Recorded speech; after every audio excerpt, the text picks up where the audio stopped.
परम शांति मिलेगी। ये पदार्थ ही तो हमें अनादि काल से पर बाधाओं को, पर प्रकार के जो आसक्ति है, जिनसे हमारी आसक्ति है, मीठे से, खाने के पदार्थों में, विषयिक पदार्थों में, ये सब पदार्थ ही तो हमको इसमें आसक्त कराए हुए हैं।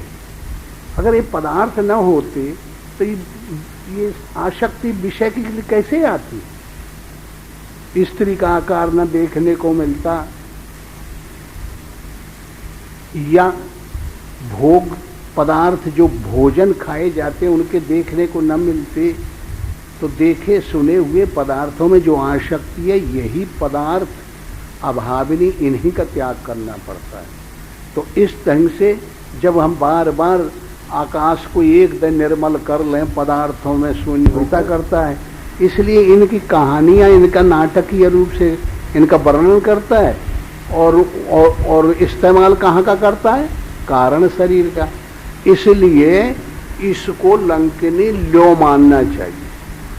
और वो ल्यो पहले से ये निश्चय था कि जब मैं डमाडोल हो जाऊं और ऐसा कोई कपी घूंसा मारेगा, तब समझ ले कि ये पार्टी जो बढ़ी हुई है निशाचर, ये अंतःकरण से अब नष्ट हो जाएंगे और भगवान का पदार्पण हो जाएगा, सुरों का स्थान हो जाएगा। ये मुझे मालूम था और यही हुआ। अब फिर कहती है कि तात स्वर्ग अपवर्ग कर। हे तात, स्वर्ग और अपवर्ग धैर्य तुला एक अंग। स्वर्ग के सुख और ये अपवर्ग जो समाज के सुख, और ये सब एक तुला में रख दो। हाँ, और तात स्वर्ग अपवर्ग कर धैर्य तुला एक अंग। तूल न ताय सकल मिल जो सुख लब सत्संग। और एक तरफ सत्संग रख दिया जाए तो ये सब पलरा ऐसे उठ जाएगा। ये में कुछ दम नहीं आए संसार के भोगों में, सुखों में, स्वर्ग के भोगों में, रिद्धि, स्वर्ग माने रिद्धि सिद्धियों के भोगों में। ये सब भोग ही तो हैं, इसलिए ये सब छोटे पड़ जाएंगे। आज मुझे वो आनंद मिल गया और मेरा कल्याण हो गया, तो इसलिए ये जो दुर्गुण है ये भी मर मर के जैसे सजातीय गुण बढ़ते हैं और उनमें वो जर्ब हो जाते हैं, उनका भी कल्याण हो जाता है। जैसे पानी से बर्फ जम गया, पानी रूपी परमात्मा है, ज्ञान रूपी गर्मी जब डाले तो फिर वो बर्फ रूपी संसार पानी रूपी परमात्मा गल गल के हो गया, तो बर्फ का कल्याण हो गया ना। क्या कहीं बच गई है? हाय, पानी के अलावा कहीं है? इसलिए राक्षसन का भी कल्याण ही हो जाता है, वो परमात्मा में लीन हो जाते हैं। तो ऐसी शैली से ये सब कोई चीज को पकड़ ले वही बताती चलेगा। हाँ, फिर साधक के लिए सुविधा ही सुविधा हो जाती है। ऐसी शैली से इसको सोचना है। सबके अंदर राम है, और वो ये पढ़ने से, साधना करने से, संयम करने से भगवान दिखाई पड़ने लगे सबके अंदर। उसका मतलब हुआ रामायण स रामायण। या दूसरा नाम है इसका रामचरित्र मानस। तो राम के चरित्र मन से, जो राम है, जो सब में रम रहा है, सर्वत्र है, ऐसा जो राम है उसकी हरकतें, उसकी कुछ बातें, सेल्फ रियलाइजेशन, उनकी अनुभूतियां, ये शरीर से पता चलता है ना। अगर ये शरीर हमको न मिलता तो उसका पता चलता? हाँ, बिन तन वेद भजन नहीं बरड़ा।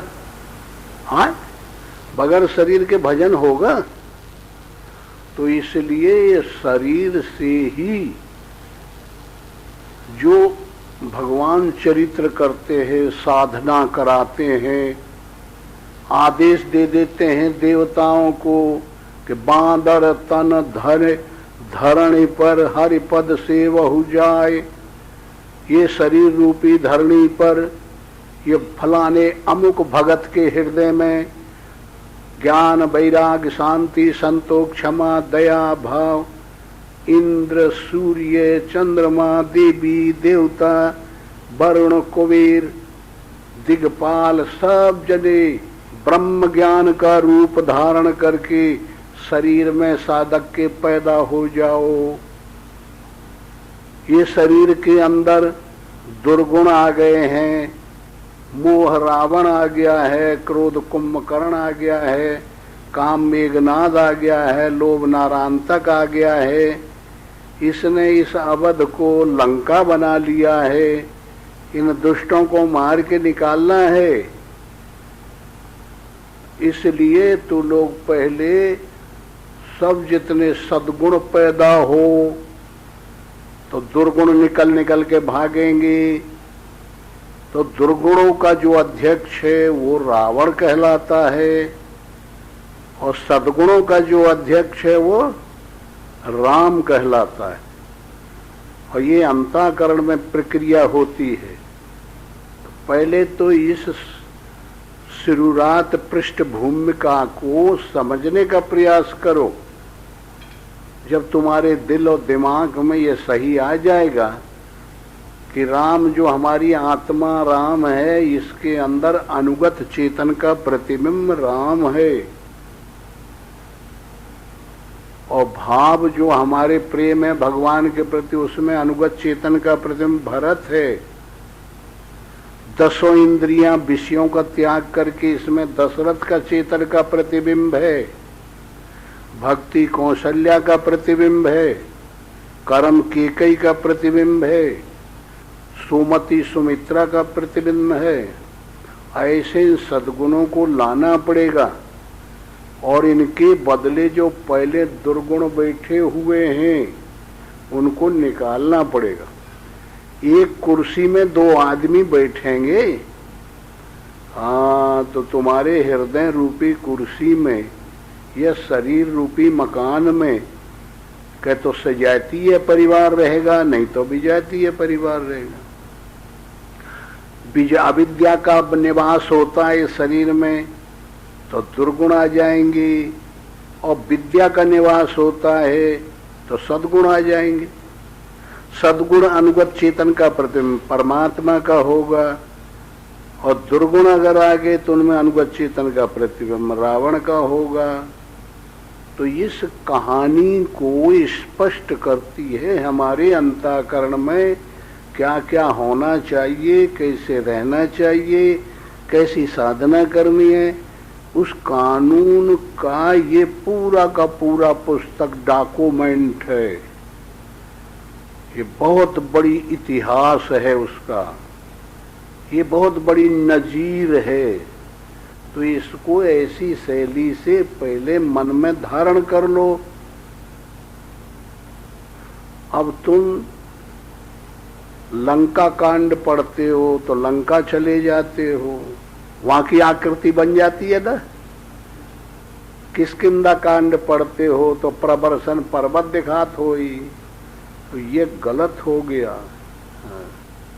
और ये भुला जाता है या नहीं आता ना, तो कैसे काम चलेगा कोई। तो ये गलत हो गया और ये भुला जाता है या नहीं आता ना, तो कैसे काम चलेगा। तो इसलिए ये 7 कांडों में विभक्त है रामायण। कौन कौन कांड है? बाल कांड, अयोध्या कांड और अरण्य कांड और किष्किंधा कांड, किष्किंधा, फिर सुंदर कांड, फिर लंका कांड और फिर उत्तर कांड। उत्तर में प्रवेश कर जाना है, समझे। बाल कांड का मतलब होता है कि साधक एडमिट हो, खूब नाम जपे, नाम की महिमा है, गुरुओं की तारीफ है, गुरुओं की सेवा करो तो उनसे गुण मिलेंगे, उनको भगवान मान लो, भगवान से ऊपर मान लो, राम से अधिक राम कर दासा, राम कुछ नहीं दे सकता जितना तुम्हें गुरु दे सकता है। और इसके बाद में अयोध्या कांड, ये लंका है शरीर, बपुष ब्रह्मांड सुप्रवृत्ति लंका, ये मनुष्य का शरीर लंका है। 10 इंद्रियां विषय में आसक्त हो जाते हैं तो 10 आनंद, 10 इंद्रियां विषय आनंद लेती रहती हैं, तो इसका नाम है दशानंद। दशानंद किसका नाम है? रावण का। और दशानंद कोई व्यक्ति नहीं, दशानंद संकल्प हैं, बेटहीन हैं, ये ऑल राउंड होते हैं, सर्वत्र घूमते रहते हैं, और ये कभी भी हमारे अंतःकरण चित्त को ईश्वर की तरफ नहीं जाने देते, ये विरोधियां हैं। तो जब दशानंद अध्यक्ष होगा तो यह शरीर की 10 इंद्रियों की हालत क्या होगी? विषय उन्मुख होगी। तो साधक का, तुम्हारा, हमारा सबका कर्तव्य ही नहीं, ये बहुत फोर्स के साथ ये विचार करने का विषय है कि हम अपने शरीर को, अपने विचार को, अंतःकरण को, इंद्रियों को पूरा ट्रांसफॉर्म कर लें, बदल दें। हम अपना अध्यक्ष दशानंद को न चुने, ये मन का कहना न करें, ये अहंकार का कहना न करें, ईश्वर को बना लें अपना अध्यक्ष। तो ईश्वर इस समय कौन रूप में है? शुरू में दशानंद के रूप, दशरथ के रूप में। दशानंद को फेल करके और उसकी जगह किसको ले ले? दशरथ को। तो 10 इंद्रियों विषयों से जब रुक जाएंगी और अपने अपने अर्थों में लग जाएंगी, भगवान के लिए हाथ सेवा करेंगे, वाक्य गुणगान गाएंगे, और जितनी कान कथा सुनेंगे, सत्संग सुनेंगे, नेत्र दर्शन करेंगे, ऐसे सब इंद्रियां विषयों को छोड़ के जब ईश्वर के कार्य में लग जाती हैं तो उस समय वो दशरथ कहलाता है। और जब इंद्रियों को ईश्वर से हटा के विषय में लगा देता है तो उस समय वो दशानंद कहलाता है। तो दशानंद की छत्र छाया में ईश्वर जीव बन जाता है, विभीषण हो जाता है, उसकी कोई वक्त नहीं रह जाती, कोई इज्जत नहीं रह जाती। और जब ईश्वर दशरथ बन जाता है तो ये शरीर लंका का त्याग करके अवध बन जाती है, और फिर भक्ति आ जाती है, कर्तव्य होने लगता है, विवेक आ जाते हैं, वैराग्य आ जाते हैं, भाव आ जाता है, ये सद्गुण आ जाते हैं। तो इस तरह से ये शरीर की ज्यों ज्यों भूमिकाएं बदलती जाती हैं, उसी ढंग से ये शरीर की आकृति बदलती है, नामकरण बदल जाता है, सब बदल जाता है। इसलिए शुरू में जब ये अविद्या उन्मुख रहता है, विषय उन्मुख रहता है, उस समय ये जो शरीर है इसको लंका कहते हैं। और लंका कब कहते हैं? जब इसका कार्यकलाप रावण देखता है, अध्यक्ष मोह होता है, मोह रूपी रावण। और जब उससे बदल जाता है, साधना लाइन में आ जाता है, दुर्गुणों का त्याग कर देता है, सद्गुणों को ग्रहण कर लेता है, उस समय इसका अध्यक्ष दशरथ होता है। फिर इस नगर शरीर का नाम अवध हो जाता है, बदल जाता है, और साधना संपन्न हो जाता है। फिर इसी अंतःकरण में जन्म भूम मम पुरी सुहावन, उत्तर दिश सरजू वह पावन, हृदय से भगवान पैदा होते हैं। ये श्वासा सरजू बह रही है, समझे? जो मन जैसो बिनहि प्रियासा, मम समीप पावे नरवासा। ये श्वासा का थोड़ा भी व्यंजन कर ले, ऊपर जाती है तो रा कहती है, नीचे जाती है तो माँ कहती है, राम राम। इसमें जो रगड़ कर ले तो फिर भगवान पैदा हो जाते हैं, ज्ञान रूपी राम प्राप्त होता है, भाव रूपी भरत मिलता है, ये तमाम सद्गुण आ जाते हैं। तो इसमें इनको विस्तृत रूप से और रामायण में किस ढंग से एडजस्टिंग करने का तरीका बताया गया है, वो समझने की चीज है। जैसे तू लोग कभी देखे होगे, रेलवे स्टेशन के पास एक कैबिन होता है, वो कैबिन में एक लोहा को खींच देता है एक नौकर जाके, तो रेलगाड़ी जिस पटरी पर आ रही हो उसे बदल के दूसरी पटरी में चली जाती है। देखा है ना? हाँ, ऐसे ही है इसके अंदर। ये मूलाधार से और स्वाधिष्ठान, मणिपुर, अनाहत, विशुद्ध और आज्ञा, ये कमलों को टकराती हुई स्टेशनों के नाम हैं। और यहाँ से ये इंगला पिंगला दोनों रेल की पटरी जैसी हैं, ऊपर आती है, सांसा निकलती है, फिर अंदर जाती है। इच्छा ट्रेन है, इसी पे चलती है। और विकल्प और संकल्प डिब्बे है, और चिंतवन यात्रियां हैं। ये तुम्हारे अंदर जो कुछ बाहर है वो सब इसके अंदर भी है। धड़ धरनी कर लेखा, जो बाहर सब अंदर देखा, ये तुम्हारा एक इकाई है शरीर।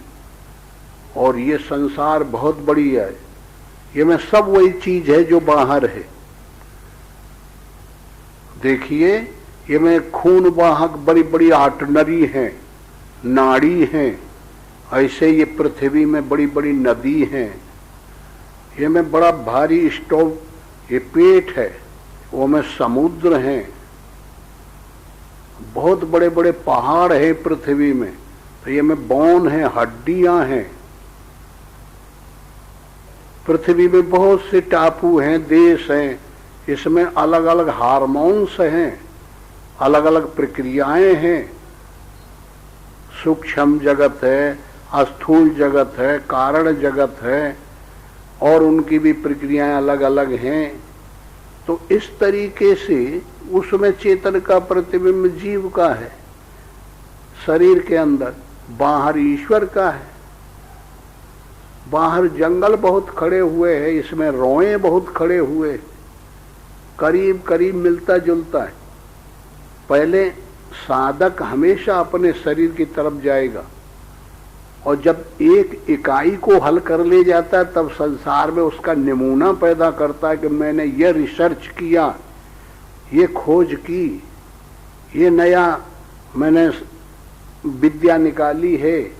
इसका प्रचार प्रसार होता है, दूसरों को, एक को शांति मिलती है कोई चीज बनाने से तो दूसरों को शांति देती है।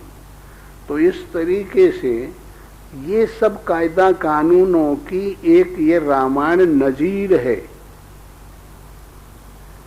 ये बताती है। अब आपको दिक्कत एक ये आएगी कि इसकी भाषा और लिखाई और तरीका अलग अलग है, और हम लोग जो बता रहे हैं इसको समझने के लिए अलग अलग है। तो ये कुछ ऐसी नियमावली है, जैसे लड़का 12 खरी पढ़ता है, भाषा सीखता है, तो उसमें कक्का किक्की को कऊ कंगे पढ़ता है ना, सबकी मात्रा जानता है, का खा गा घा ये सब पढ़ना पड़ता है ना, या ABCD ये सब पढ़ना पड़ता है ना। फिर सिलेबल बनते हैं, फिर 2-2 4-4 अक्षर जोड़ करके बोलने की शैली बन जाती है। फिर राम कहाँ जा रहा है, कृष्ण आया, फलाना गया, ऐसे बोलना सिखाते हैं ना, ऐसे ही इसकी भी 12 खरी पढ़नी पड़ेगी। तो इस शैली से इसका अध्ययन करना चाहिए कि ये जो हमारे अंदर गलत समझ आ गई है और हम लोग बाहम हो गए हैं, संसार उन्मुख हो गए हैं, ये संसार उन्मुखता खत्म हो और ईश्वर उन्मुखता पैदा हो जाए। हम लोग अंदर प्रवेश करें शरीर के अंदर, जहाँ पूरा सब चीज समझ में आ जाएगी। तो जब वक्की मिल जाएगी, कुंजी मिल जाएगी, तो सब परफेक्ट हो जाएगा, आदमी पूर्ण हो जाएगा, समझ में आ जाएगी। फिर उसी व्यक्ति को कहते हैं रामायण का मर्मज्ञ, रामायण का विशेषता रखने वाला। तो इसलिए ये रामायण तुम्हारे अंतःकरण की क्या हो गई, एक प्रॉपर्टी हो गई, एक शक्ति हो गई, एक शांति देने वाली हो गई। और तुम्हारे अंतःकरण का जो मालिक है राम, वो इसमें ऐना मन के हमें जैसे मुंह दिखाई पड़ता है ऐसे दिखाई पड़ेगा। तो ऐसी शैली से इसको पढ़ना चाहिए, ऐसे नहीं पढ़ना चाहिए कि वो दशरथ का लड़का राम हुआ, फिर वहाँ यतान यतान हुआ, तो यहाँ दशरथ मतलब अयोध्या, वो अयोध्या जोन वहाँ इलाहाबाद के फैजाबाद के आगे है, ऐसे नहीं। समझ में आ रहा है हमारी बात? हाँ, ये बदली करनी पड़ेगी। हाँ, अगर ये में तुम पढ़ोगी तो गोस्वामी जी काट देते हैं, कहते हैं गोचर जा लग मन जाई, सो सब माया जाने भाई। अगर बाहर तुम अयोध्या और लंका में भागते रहिया और काशी और इलाहाबाद नहाते रहिया, तो ये काम करेगा? ये तो ज्वाइन इंद्री बाहर दिखाई पड़ती है, हम देख रहे हैं जो चीज, जो पदार्थ समझ में आ रहे हैं, ये सब माया है, ये है नहीं, झूठी चीज है। समझे? सही क्या है? सिया राम में सब जग जानी, करऊं प्रणाम जोर जुग पानी। सिया राम, रामई में हम सबको एक दृष्टि से देखे। एक दृष्टि कब आएगी? जब हम सद्गुणों को ले लेंगे, शांति को ले लेंगे, संतोष को ले लेंगे, वैराग्य हनुमान को ले लेंगे, अनुराग अंगद को ले लेंगे, सूरत ईश्वर के चरण में लग जाएगी, सुग्रीव बन जाएगा, कर्म रूपी मारा जाएगा बाली, फिर धर्म दधबल आ जाएगा, नियम नल नील आ जाएंगे। समझ में आ रहा है ना? हाँ, ये सब सद्गुण आने चाहिए और ये इसमें सब प्रकरण दिया गया है। तो ऐसी शैली से पढ़ना चाहिए ना। लेकिन जानते हो ये हमेशा नहीं रहता है, फिर कुछ देर में फिर रुवाई बंद हो जाती है ना जी। हाँ, इसीलिए अंगद कहता था, अंगद कहे जाऊं मैं पारा और जिये संशय कुछ प्रतिवारा। लगातार ये अनुराग बना नहीं रहेगा और मैं प्रवेश कर जाऊं और फिर टाइम ज्यादा हो जाए, ना आ पाऊं तो गड़बड़ा जाएगा। तो अंगद का दूसरा रूप क्या है? हनुमान, जो कंटिन्यू रहे, ये अनुराग कभी खत्म न हो। वो जो गदगद कंठ गदगद हो जाता है, कंठ रुध जाता है, आवाज आती नहीं, करुणा आती है, भगवान आप परमात्मा हैं, हम आप क्रीचर हैं, जीव हैं, हमारे ऊपर कृपा करिए, हम निरीह हैं, त्राहिमाम त्राहिमाम। जब जीव चिल्लाता है उस अवस्था को अनुराग कहते हैं जी।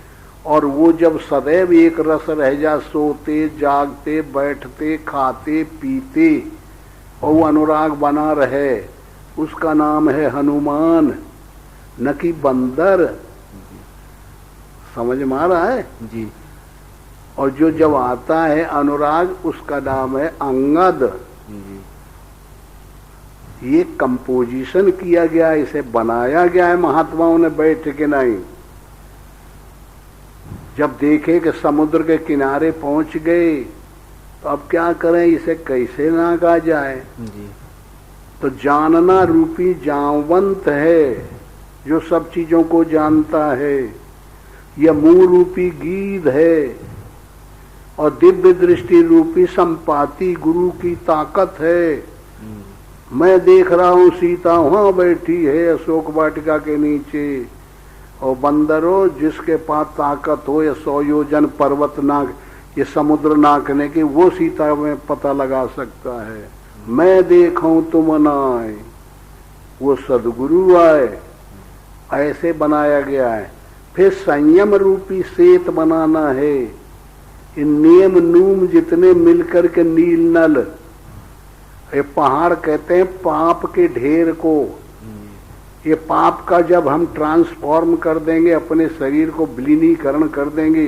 पहले यह मन सर्प था, करता जीवन घात, अब तो मन हंसा हुआ मोती चुन चुन खात। फिर मन बदल जाएगा। पहले कैसा होता है मन, दिन भर बेईमानी की तरफ भागत, सर्प होता है ना जी। विषय करेंगे, बड़ा आनंद आता है, खाएंगे, जीव छटपटा रही है, ये खाएंगे वो खाएंगे, यही करता है ना जी। और जब बदल के साधु संत हो जाते हैं तो क्या करता है, जो उचित होगा उसको ले लेगा।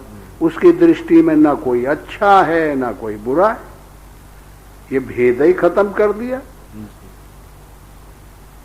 वो में तो चाट चला चपा के पानी पी के संत रह जाएगा और रसगुल्ला नहीं खाएगा जी। हाँ।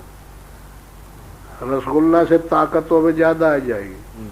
उन्हें जड़ खोद के खा लेगा, पत्ती खा लेगा। हाँ। तो इस दृष्टि से ऐसे समझने की चीज है। तो ये अंतःकरण में जो दो दुर्गुण भरे हैं और मोह रावण है और क्रोध कुंभकर्ण है, काम मेघनाद है, लोभ नारांतक है, कपट काले में अभिमान अहिरावण है, ये दुष्ट बैठे हैं।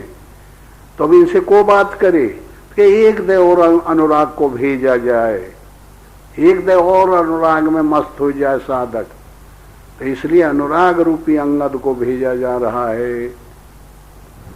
और जब अंगद जाएगा तो फिर वहां कोई निर्भीक होकर बात करेगा। जानते हो उसने पैर गाड़ दिया रहा तो रावण को, सब बलवानों को हरा दिया था। हाँ डरा था वो, और मारा घूसा जमीन में तो के मुकुट सब गिर गए थे। तो सबको भगवान के पास भेज दिया था। इतनी क्षमता होती है अनुराग में। अब आया समझ में जी। कुछ रूप बना जी। हाँ, तो ऐसे बनाना चाहिए हर आदमी को। साकरण में यह रूप बन जाएगा। पूरी रामायण साक्षर एक एक अक्षर घट जाएगा, क्योंकि तो बनाई हुई है ना। हाँ। ज्ञान राम है जो सब में रम रहा है, भाव भरत है, विवेक लखन है, सत्संगत शत्रुघ्न है,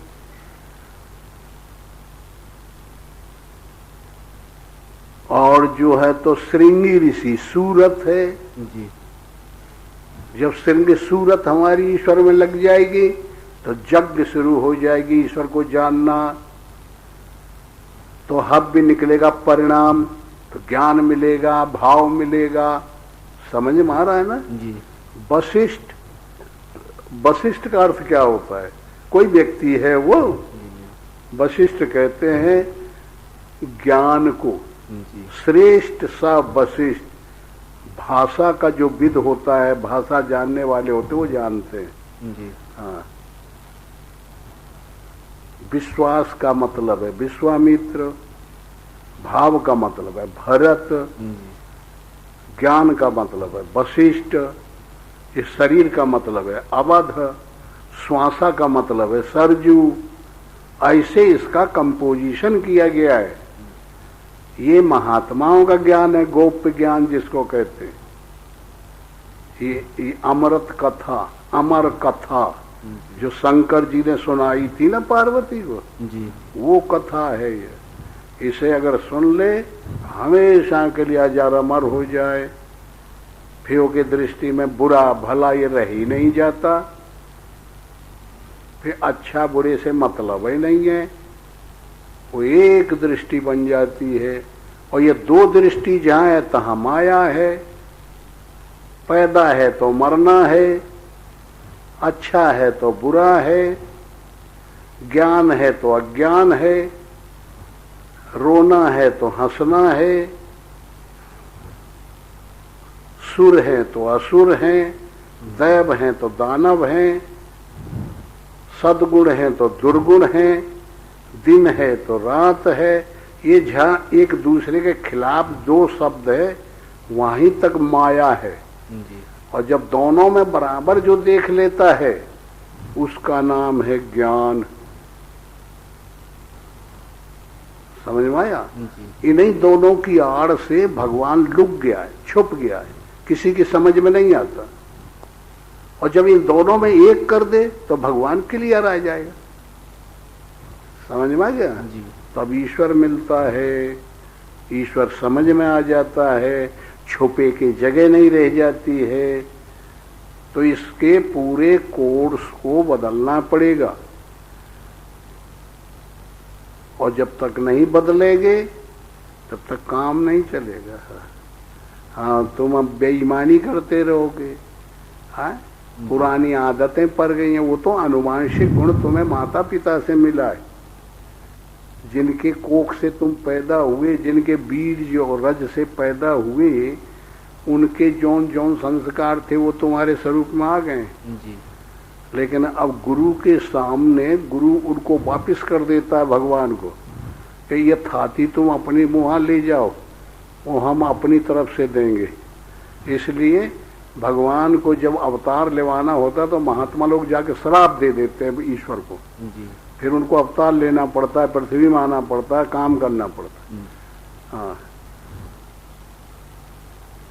सनक सनंदर सनत कुमार विष्णु भगवान के यहाँ बैकुंठ गए तो जय और विजय पहरेदार खड़े थे, उनसे बोले भगवान कहाँ है, हमको मिलना है, उनसे दर्शन करना है। तो कहे आराम कर रहे, अभी रुक जाइए ऋषि महाराज। कैसा आराम और कैसा हराम, ये दो भगवान के यहाँ नहीं होते, भगवान तो एक है। तो वो सारे अकड़ गए। तो कहे बोले तो अब जो भी हो, अब आप आराम करिए, अभी नहीं दर्शन हो। अरे कहे बेवकूफ, तुम्हें कोई है भगवान का पहरेदार बना दिया, जा राक्षस हो जा, भाग यहाँ से। तो भगवान भाग के आए, कहे अब रोने गाने लगे, वो श्रापित हो गए। तो भगवान से कहे कि हमें बचा लीजिए। कहे मैं नहीं बचा सकता, इनका कहना मैं भी नहीं टाल सकता, ये जो मुझे कह देंगे वही करना पड़ेगा। अब मेरे को श्राप हो गया, तुम्हें नहीं हुआ, अब तुम राक्षस हो जाओ, रावण कुंभकर्ण, और मैं फिर मर के और मानव हूं, फिर तुमको छुड़ा के लाऊंगा। हाँ, ये मुझे श्राप देने आए थे। तो इसलिए भगवान कहते हैं कि मेरी करामात जो जानता है उसको संत कहते हैं, मेरी पोल पट्टी जो जानता है उसे संत कहते हैं, मेरी हरकतों से वाजिब है उसे संत कहते हैं। इसलिए उसकी नई दुनिया बनानी पड़ेगी। तो ये नया दुनिया इसमें सांचा बना पड़ा है। तो तू लोगों का इतना ही काम है कि इसमें जो हम बताते हैं उनको याद करो, और जो उनको नट बोल्ट कसते जाओ मशीन, और वही नट उतनी चूड़ी उतना ही सब कस लो और वो पुराने वाले निकालते चले जाओ, बना सकते हो। ये ढंग का सत्संग हम बताते हैं बेटा, हुलिया बैरंग हो जाएगी तू लोगों की। फटीचर कंपनियां आए पूरा सांचा बदल दोगे, कुछ समझ में आता है जी। हाँ तो ठीक, फिर धीरे आने लगता है, हिम्मत नहीं हारना चाहिए, ठीक है। जागने पर राजा रहता है नहीं, स्वप्न में सो जाता है, मर जाता है, जागने पर मरता है नहीं। ऐसा ही स्वप्न की दुनिया, जागृत की दुनिया, सुषुप्ति की दुनिया अवस्थाएं हैं, ये है नहीं। ये मकान को तुमने पकड़ रखा है, ये तुम्हारा है नहीं। ये शरीर को हमने तुमने सामने जिटा रखा है कि मेरा मेरा मेरा, ये तुम्हारे साथ चलेगा न, किसी के साथ गया नहीं। तो कैसी दुनिया है ये, कौन दुनिया पढ़ रहे हो?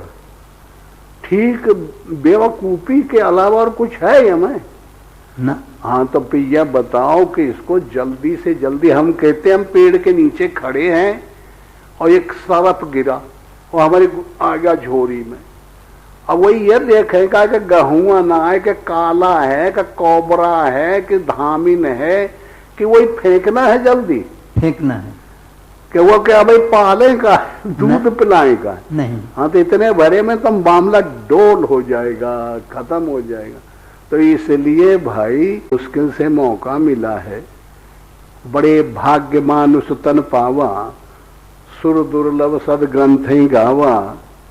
हाँ और फिर ये मौका टला तो फिर मिलेगा नहीं। फिर 84 जाए, फिर पता नहीं कौन खुआ खंडार में कौन कौन योनि में पड़े जाए कि नहीं।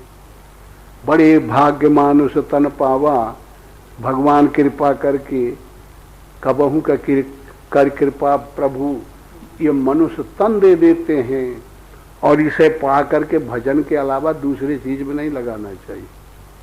तो ऐसी शैली से ये रावण इसका द्योतक है, बहुत बड़ी काम है कि इसके द्वारा, क्योंकि हमारे जिनके पुरखा और ऋषि मुनि और तपस्या करके उस चीज को पा गए हैं, उन्होंने बैठ के संशोधन करके इसको बना गया है कि भाई जैसे नानक जी गुरु ग्रंथ साहब बनाए, कौन बनाए? गुरु गोविंद सिंह। हाँ महात्माओं का चित्र, अब उसको इस दृष्टि से बना दिए वो कि अब गुरु बाबा तो मर गए, वो तो आई है ना, तो उनकी वाणी है, तो इनको देखेंगे तो शायद उनका सुधार हो जाए, उनके अंतःकरण बदल जाए और फिर वो ढंग से गुरु की सब ताकत आ जाए।